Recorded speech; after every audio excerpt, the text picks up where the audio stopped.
Hey guys, want to talk a little bit about that data table you created. I'd like you to, oh, and by the way, I'm coming to you from Sunset here in Middlesex County, where I've got a little camper and it's pretty cool and the sun's going down, and old Miss McCroskey should be walking on the dock. See the dock? We got the dock that way and we got the dock that way. All right. I've asked you already to kind of come up with a spot where you can kind of sit and make your observations. And I wanted to show you a couple of different places. And truly, you just well know about me. I'm going to gravitate toward the water when I can. So we've gone from little tiny streams to this little piece that's running right into the Rappahannock. If you go around this corner with that last dock I showed you, you can see the bridge that goes from Whitestone over to Middlesex. You've probably been on that little bus trip with your parents or something. If I were to set up a data table, if this were where I was doing my observation, my data collection site, I would pick different things here than I would pick if I were doing it down by that stream, you know. I mean, I could pick how many jellyfish I see. And I'd need to pick like a particular place, like between these two pylons here, or a very small area. Right before I started this video, I could hear the great blue herons hollering across the creek there. And you might not recognize their call, and I don't think I would have recognized it when I'm your age. Oh, did you hear that? A rockfish jumping. Any of those things could be part of your data table, could be part of your data label. Because now I want you to work on a hypothesis. Okay, you've submitted your data table to me, and I've given you some feedback.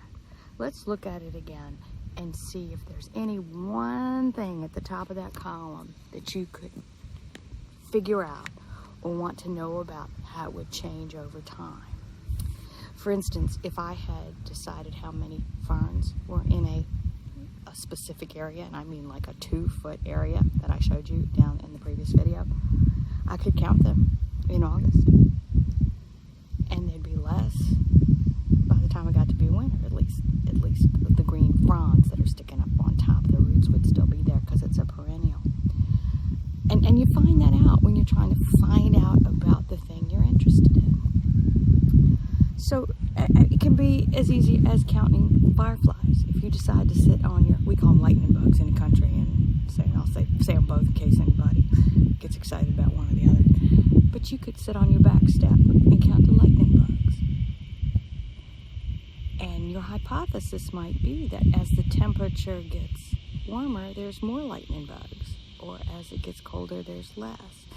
Because you have temperature as one of your variables. And you know that's going to change as the winter gets closer. And if you have how many lightning bugs as another, you can count those and check it against a hypothesis.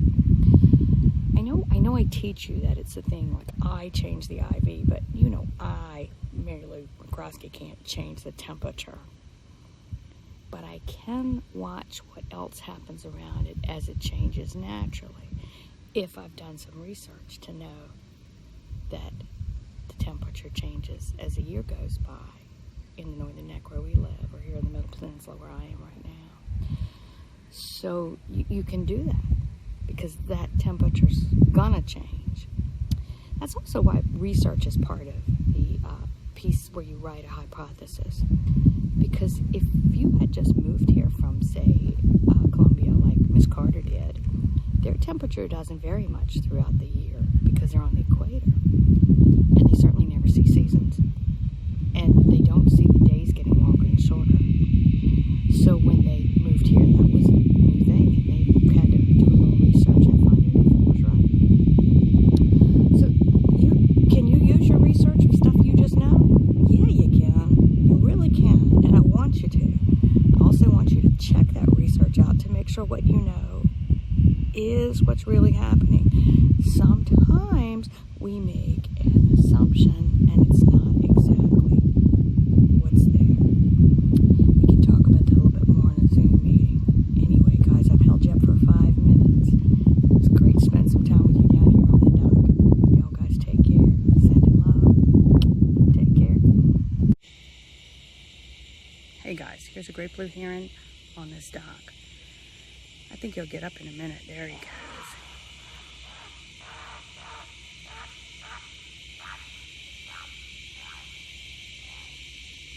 And that's the distinctive call of a great blue heron. It's not the prettiest bird call you ever heard.